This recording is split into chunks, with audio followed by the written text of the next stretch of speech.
Montana Territory, 1883. The wind cut sharp across the Gallatin Valley as the stagecoach doors swung open, and Flora Harglen stepped down, her right leg dragging just slightly behind her. The hem of her traveling skirt caught on the edge of the step, and she tightened her grip on the small carpetbag in her hand. She straightened her spine, brushed the dust from her coat, and looked around the small station in Bozeman. A group of men leaned against the corral rails nearby, watching her with idle interest. One man, in a fine wool coat and polished boots, stepped forward. "Miss Flora Harglen?" he asked. "Yes," she said, offering a hopeful smile. "I am Thomas Beck. I wrote you the letters." Her heart fluttered. She had imagined this moment 100 times on the ride west, the man who had promised her a home, a future, a place to belong. She reached out a hand. He looked her over. His eyes paused at her leg. "You limp." Flora's smile faltered. "Yes. It was a fever when I was a child. I told you that in my last letter. You said you recovered." "I did. I can walk. I can work. I manage fine." He frowned. "I thought you meant fully." "I need a wife who can help with the stock, the land, the house." "I am sorry, Miss Harglen. I cannot marry you." Her hand dropped to her side. "You brought me out here. I will pay for your return fare." "No."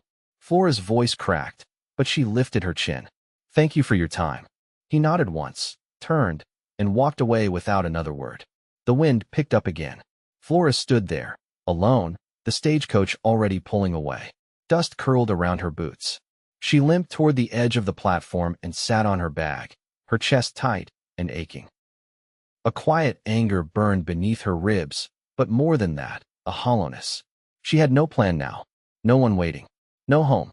From across the street, a man watched. He leaned against a split log hitching post, a coil of rope slung over his shoulder, the brim of his hat shading his eyes. His name was Zeke Jarner. He had come to town for salt blocks and flour, but now he could not look away from the woman on the platform. She had not cried, not once, and he had seen the way Beck turned from her like she was nothing. Zeke shifted his weight and walked across the street. "Miss," he said, stopping a few feet from her. "You need help?" She looked up, wary. "I will figure it out. You got a place to stay?" "No." He nodded slowly. "There is a boarding house. Mrs. Clay runs it. Decent rooms. I can take you there, if you want." Flora hesitated. "Why?" He shrugged. "Because I saw what happened. And I do not think a woman should be left out here alone in the cold." She studied him. He had rough hands, like he worked hard, and a quiet voice that did not push. She nodded. "All right," she said. "Thank you." Zeke took her bag without asking. She followed him down the main street, her limp slowing her just slightly. He did not walk faster than her. He matched her pace. They reached the boarding house, and he helped her up the stairs. Mrs. Clay, a plump woman with silver hair, greeted them at the door and led Flora to a small room with a narrow bed and a wash basin. Zeke stood in the doorway. "If you need anything," he said, "I work a ranch an hour out. Name is Jarner. Ask around." She nodded. "Thank you again, Mr. Jarner." He tipped his hat and left. That night, Flora lay awake watching the shadows of tree branches dance across the ceiling. Her right leg ached from the long journey, and her heart ached from the rejection. But even so, something about the way that cowboy had looked at her stayed with her. He had not flinched at her limp. He had not looked away. The next morning, Flora found work helping Mrs. Clay with laundry and kitchen chores. It was not much, but it kept her room paid and her hands busy. 3 days later, Zeke returned. He stood in the kitchen doorway, hat in hand. "I came to see if you were all right." Flora blinked, surprised. "I am managing.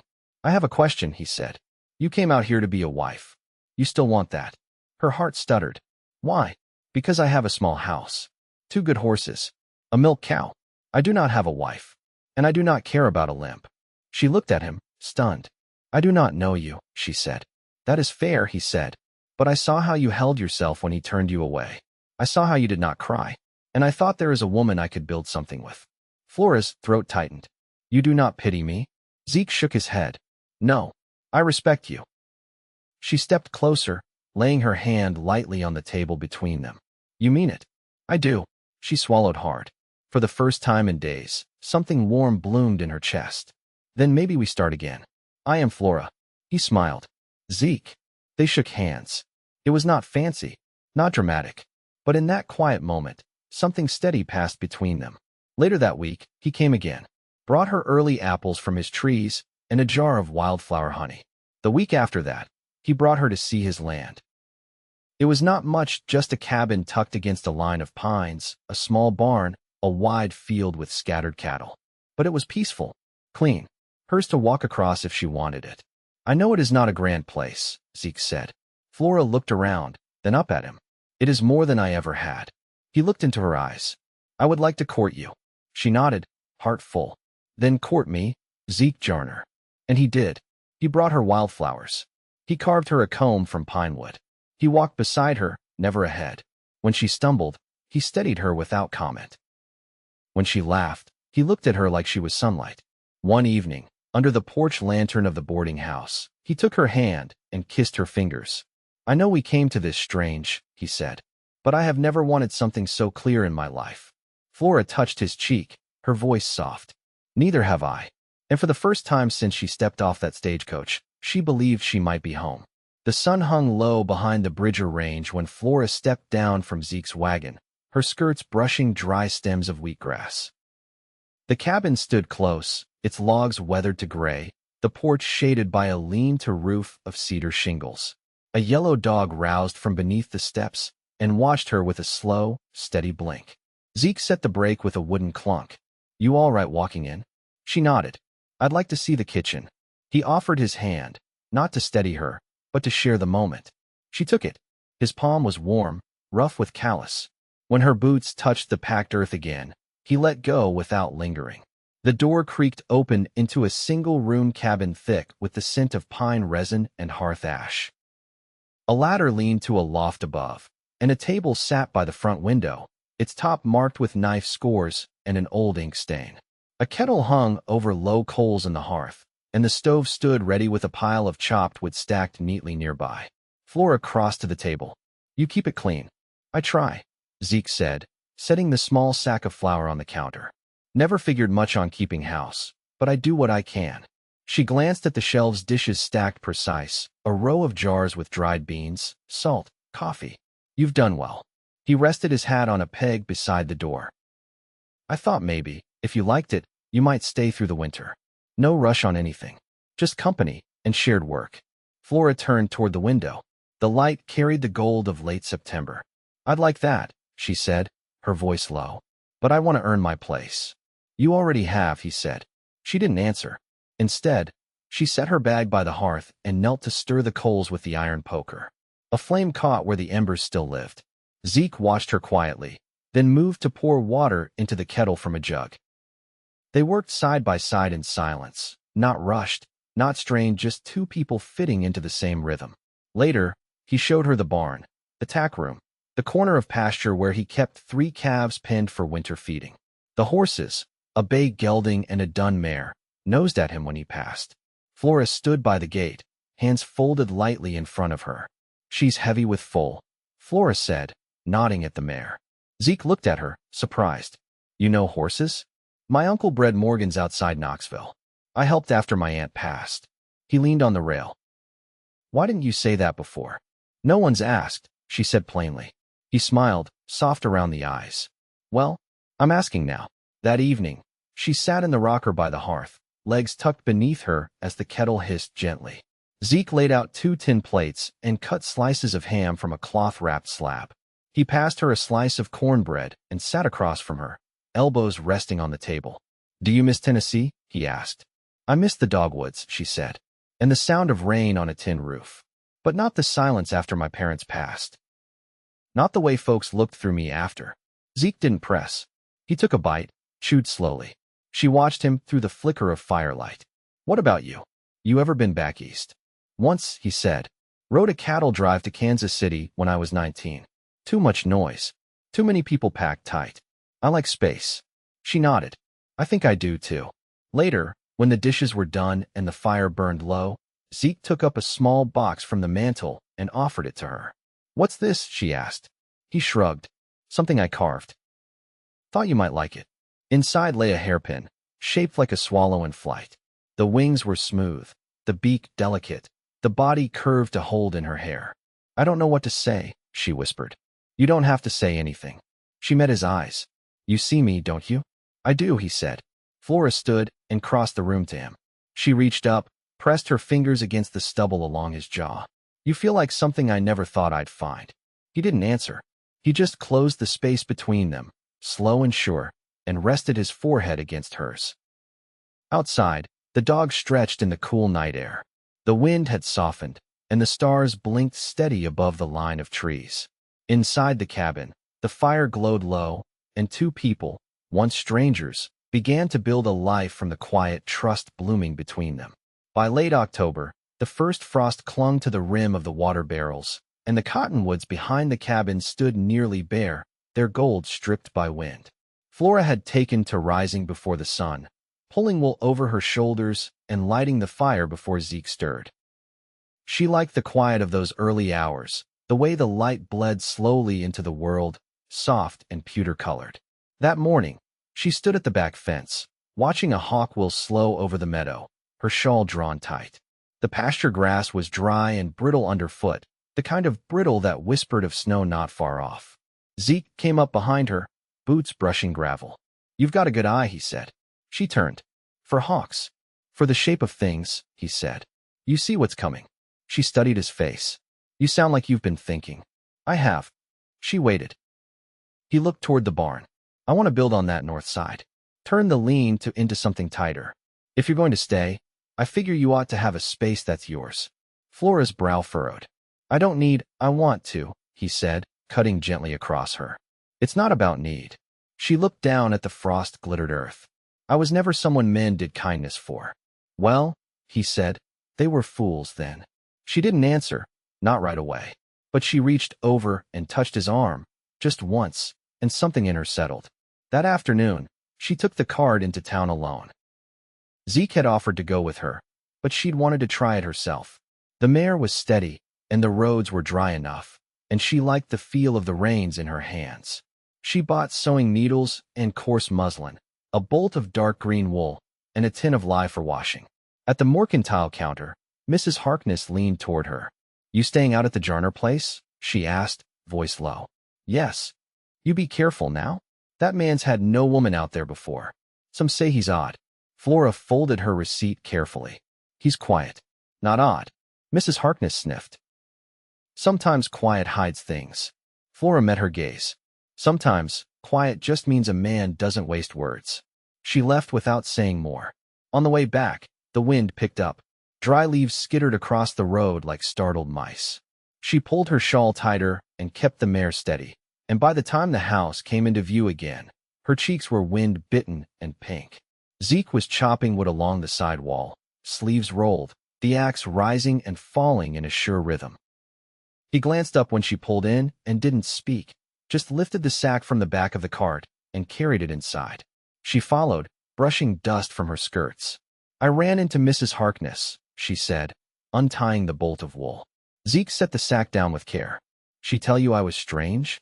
She said something like that. He wiped his hands on a cloth. You believe her? No, she said, but I think she believes herself. Zeke nodded, quiet. Flora turned the fabric in her hands. Why do you think folks talk like that? He leaned against the wall. Because I didn't marry young. Because I don't go in for gossip. Because I keep to my own. She looked up at him. That's not strange. Not to me, he said. She stepped closer. I like that you don't fill space with noise. He studied her face. I like that you look people square. That night, she hemmed the wool by lamplight, her stitches even and taut. Outside, the wind rose hard against the eaves.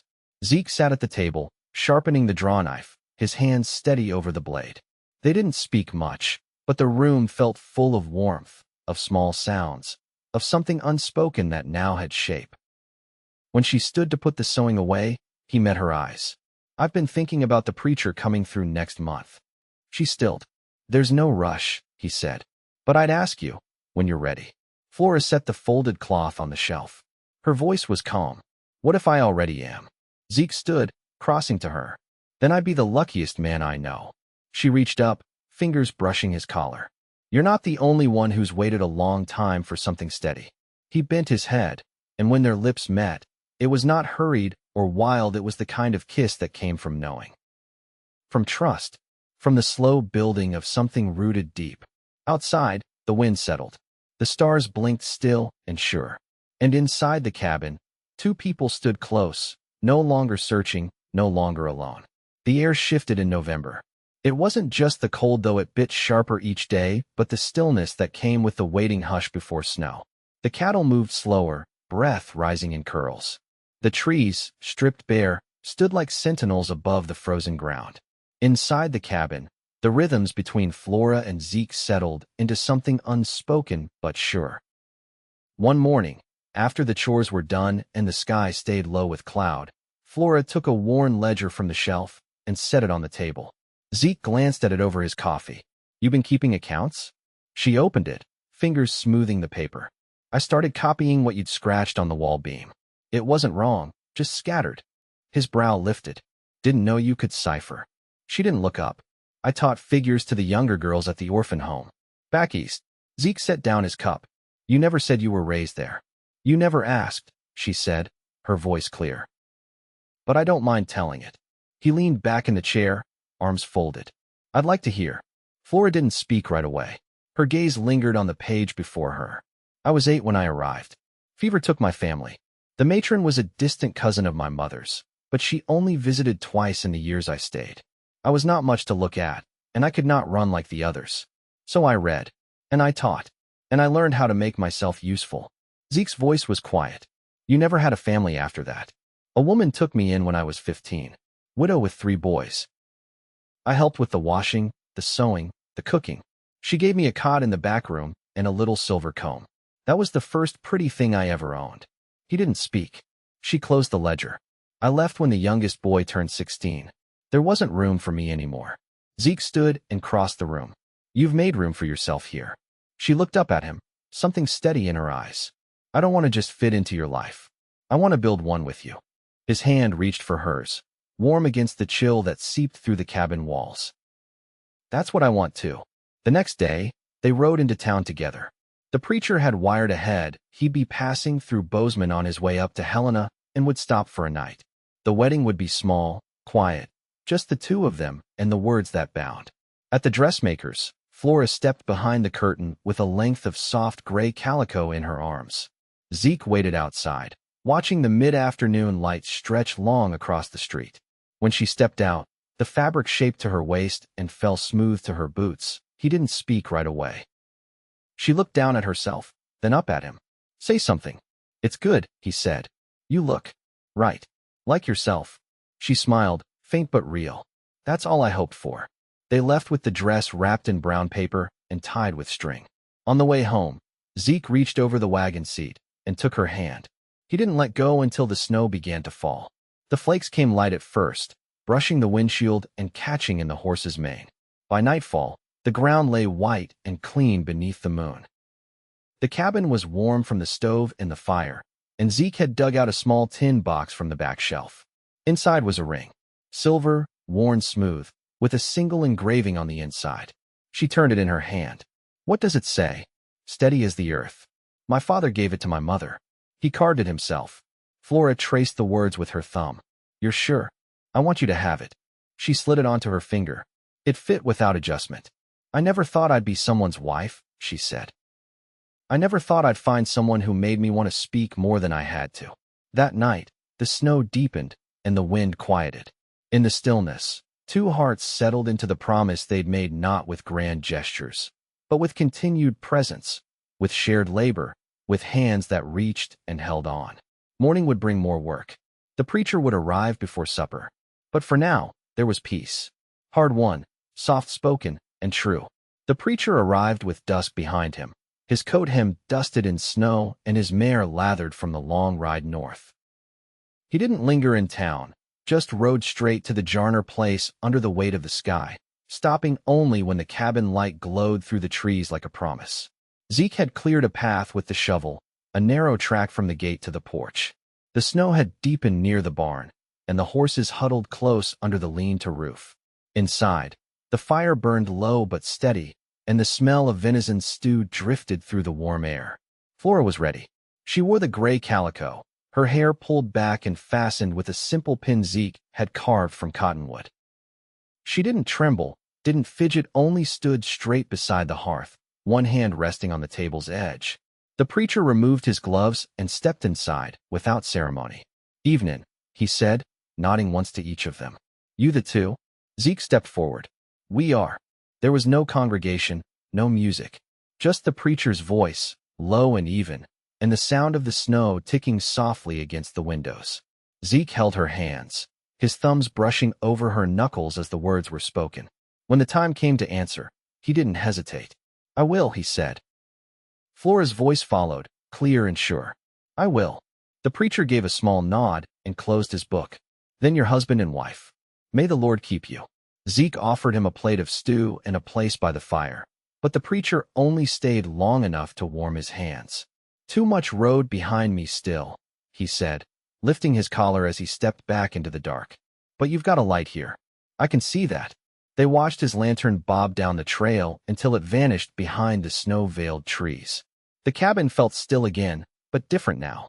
The quiet had changed shape. Zeke turned to Flora. "You sure?" She reached for his collar.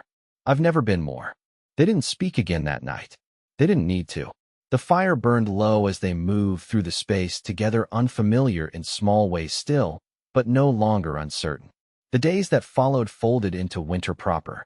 Snow rose past the bottom log of the cabin wall, and the horses grew thick-haired and slow. Flora took to boiling wool scraps for patching and setting rabbit snares near the tree line. Zeke mended the fence where the north wind had knocked a post loose. They worked with a rhythm that settled deeper with each passing day. One afternoon, Zeke brought in a small heap of birch bark and laid it beside the stove.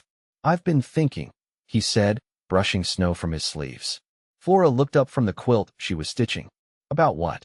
"Next spring, I'd like to build a second room off the east wall. Something with a window at the right height for morning light." She set her needle in the cloth. "A room for what?" He reached across the table and touched her wrist. "A child, maybe, if you'd want that." Her throat caught, but not from fear. "I would." "Not now," he said. "Not unless you're ready." Her hand turned beneath his, palm up. "I am." He nodded, slow and quiet like always, but his fingers curled tighter around hers. The rest of the winter passed in its own steady way. They made do with what they had: salt pork, dried apples, root cellar carrots, and when the storms came hard, they stayed close, reading aloud from the almanac or carving small things to pass the time. Zeke shaped a spoon for her from a length of cherry wood. Flora stitched a wool-lined vest from an old army blanket that fit him nearly perfect. By the time the snow began to melt in thin lines along the fence posts, the rhythm between them had deepened into something unshakable. That spring, they planted potatoes in straight rows behind the cabin, and Zeke dug the first post holes for the new room. Flora stood beside him with a measuring rope in hand, her boots sunk deep into thawed clay. They didn't speak much, just worked side by side as they always had. In midsummer, she felt the shift in her body first. A stillness in her belly, a heaviness behind her ribs. She didn't say anything that morning, just watched Zeke from the porch as he led the calf back to pasture, and when he returned, she laid his hand gently across her middle. His eyes widened, and then softened. "You sure?" She nodded. "I'm sure." He didn't say anything more, just rested his forehead against hers and held her there while the wind stirred the tall grass around them. That fall, the room was finished. It was small, with a single window and a cradle Zeke had built with his own hands. Flora lined it with a quilt she'd pieced during the long winter nights. The baby arrived with the first frost, a girl with dark hair and lungs that filled the cabin with life. They named her Lark. She slept in the cradle Zeke built, wrapped in a blanket stitched from scraps of their old lives. Flora held her most mornings by the fire before the sun rose. Zeke would rise early, bring in the wood, and sit beside them, one hand resting on Flora's shoulder, the other curled gentle around their daughter's foot. They never spoke of what could have been if things had gone another way. There was no need. They had built something true, slow, steady, and honest. And in the quiet cabin beneath the wide Montana sky, love lived not in grand words, but in shared silences, in long looks, in the rhythm of hands working side by side. It lived in the soft creak of floorboards, in the hush of snow falling outside, in the cradle's gentle sway. It lived in them, forever.